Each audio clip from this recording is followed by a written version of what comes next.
Здравствуйте, дорогие мои творческие друзья! С вами Хио, и сегодня я подробно покажу, как делать мои любимые швы и строчки вручную.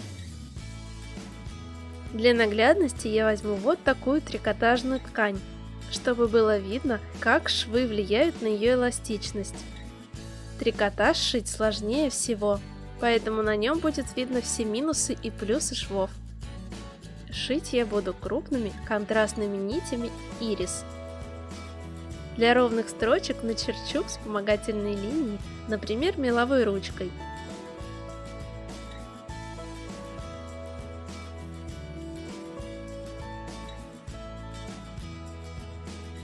Начнем с самого простого шва «Вперед иголка». Делаем стежки вперед, ныряя иголкой поочередно на лицевую и изнаночную стороны.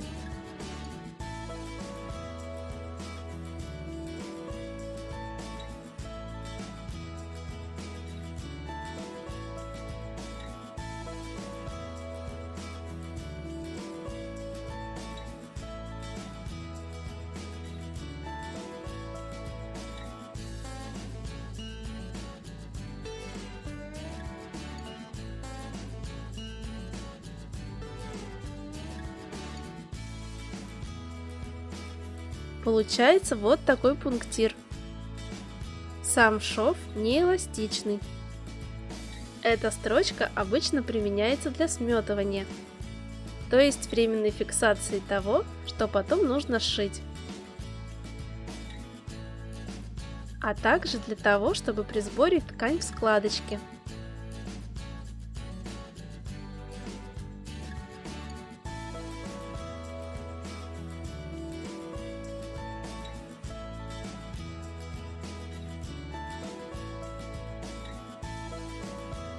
Следующий – мой самый используемый шов – назад иголка. От точки ввода иглы нужно буквально сделать шажок назад и вывести иголку на шажок вперед.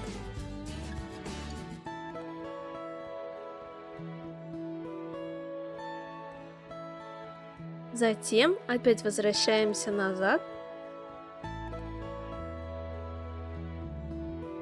и через изнанку перешагиваем вперед. Таким образом регулируем размер стежков.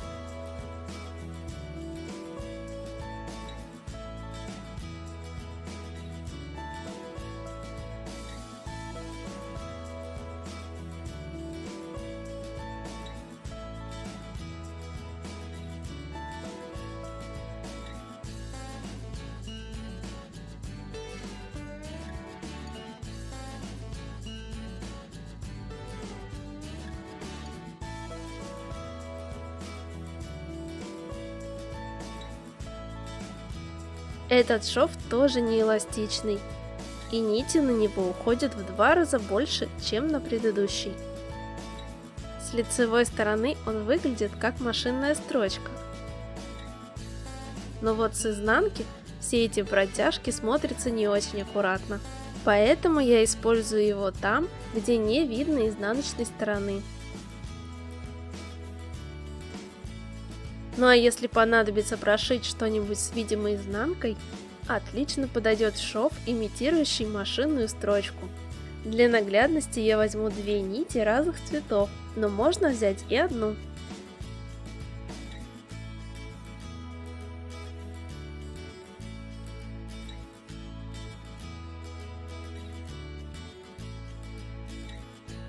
Делаем стежок вперед.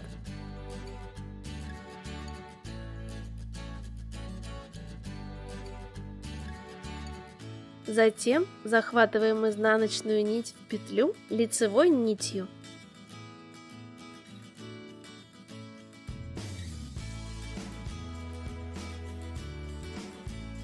И вводим иглу в ту же самую дырочку.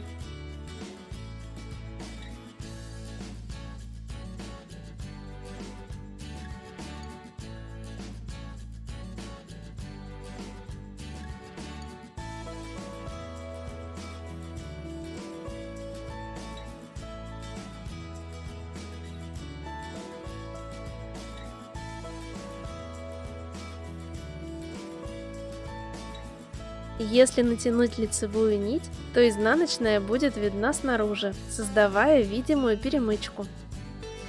А если потянуть изнаночную, то лицевая провалится в ткань, так что можно выбирать подходящий эффект.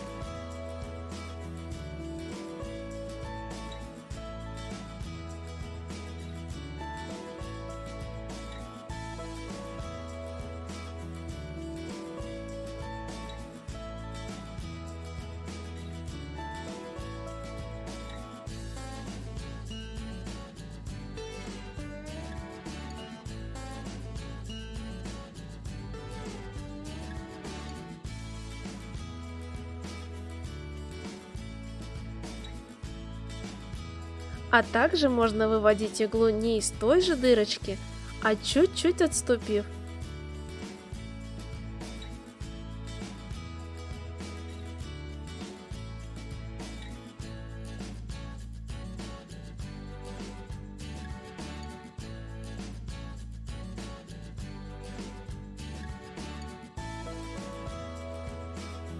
И вот так шов выглядит с лица, а так с изнанки. Если шить одной и той же нитью, то с изнанки получится сплошная аккуратная строчка. Кроме того, этот шов лучше смотрится именно на толстой ткани. Следующий шов обметочный. Его применяют, когда хотят вручную обработать осыпающуюся ткань. Можно сделать как простые косые стежки, так и петельные, вводя иглу все время спереди и продевая ее в получившуюся петлю. Эта обметка тоже не эластична.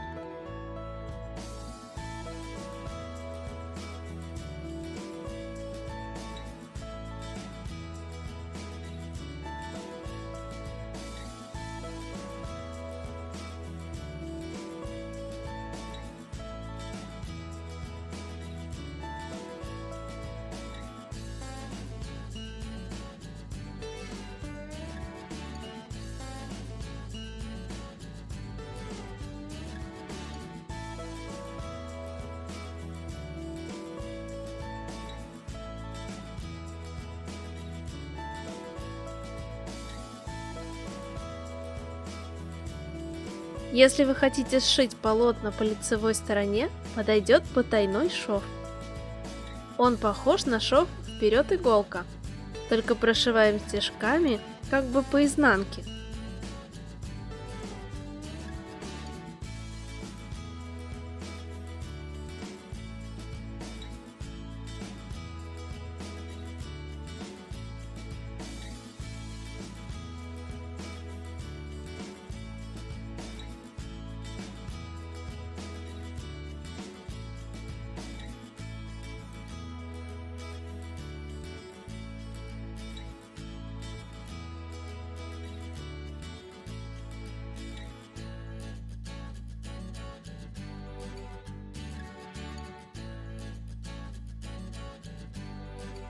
А когда подтягиваем нить, края плотно смыкаются.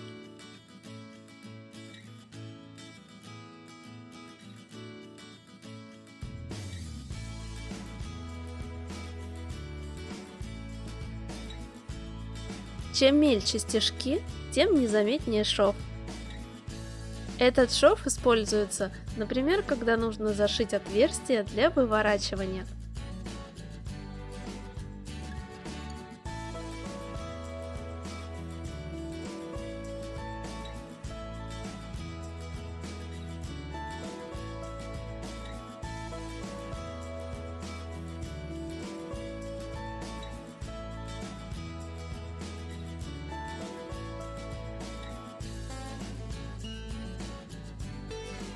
И последний шов, который я не так часто использую на камеру, но хотела бы вам его показать. Это крестовой шов, или еще его называют шов козлик. И он наконец-то эластичный. Он хорошо подойдет для подгибов рукавов, низа трикотажных кофт, леггинсов и так далее. Выполняется шов слева направо. Кладем нить наискосок и делаем маленький стежок в обратном направлении.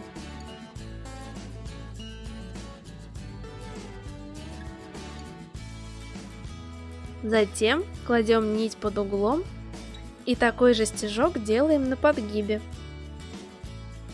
После этого делаем стежок параллельно первому. И так далее.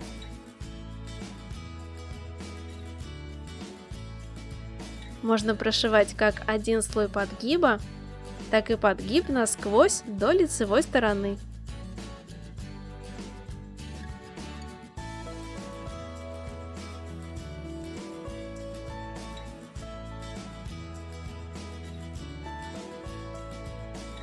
Этот шов отлично тянется.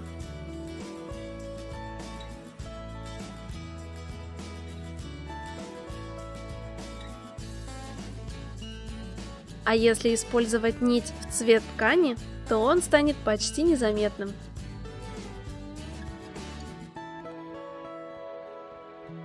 Или же его можно использовать заодно как декоративный с лицевой стороны и пришить так, например, резинку к леггинсам. Конечно же, в этом видео показаны не абсолютно все имеющиеся швы, а только те, которыми в своих видео пользуюсь лично я. Ну а пока вот такой небольшой швейный обзор получился. Надеюсь, это видео вам понравилось и оно было для вас полезным. Ставьте лайк, пишите комментарии и подписывайтесь на мой канал. А если вы хотите, чтобы видео выходили чаще, рассмотрите возможность поддержать меня на Patreon. Бесконечного вам вдохновения и до новых встреч!